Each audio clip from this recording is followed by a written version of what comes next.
when somebody asks what the probability of success is, well, it ranges from somewhere around 1 in 100 or 1 in 200 for a greenfields project into something of value. It may or may not be mined, but it has value, tradable value in the market, as a resource in the ground or something, to 1 in 3,000 for a tier one world class. So,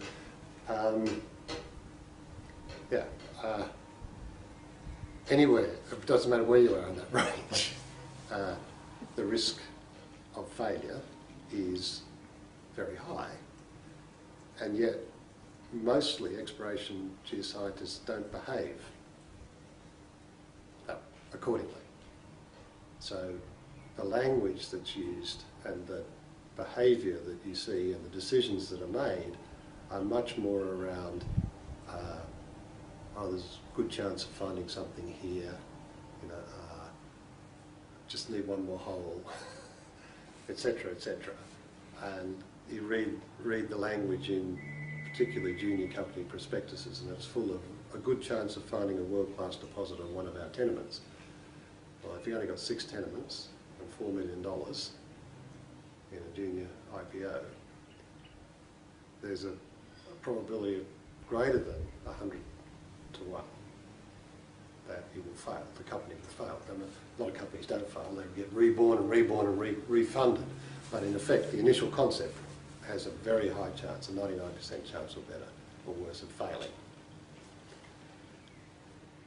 And really, that if there's one single guiding principle that I've learned and I try to tell people about risk is that if you believe that the odds are 1 in 100, and that's at the generous end, then the best way to construct a successful exploration business is about how little you spend on the 99 failures rather than on the one success. It's managing failure. It's managing failure and acknowledging that failure is by far and away the most likely outcome, and therefore minimising the expenditure on the failures and time and energy and people and everything else is the best way for long-term exploration success.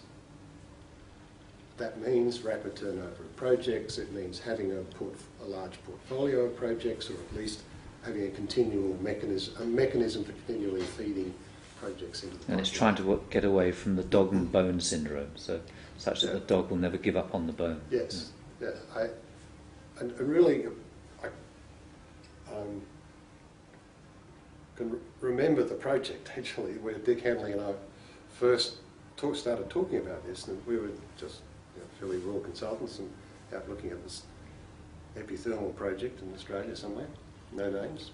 And the geologist who ran the project was very professional, had been running the project for 3 or 4 years, and was finding any possible reason to keep the project funded and keep on drilling, to the extent where the only space left that hadn't been drill tested was too small to be an economic mine anyway, but still wanted to put some more drill holes into it. Well, that's the dog and the bone. It is, yeah, and it's so that there's some inherent practices and behaviours in our industry, and the dog and bone, or the, if you like, I'm going to be judged by my project.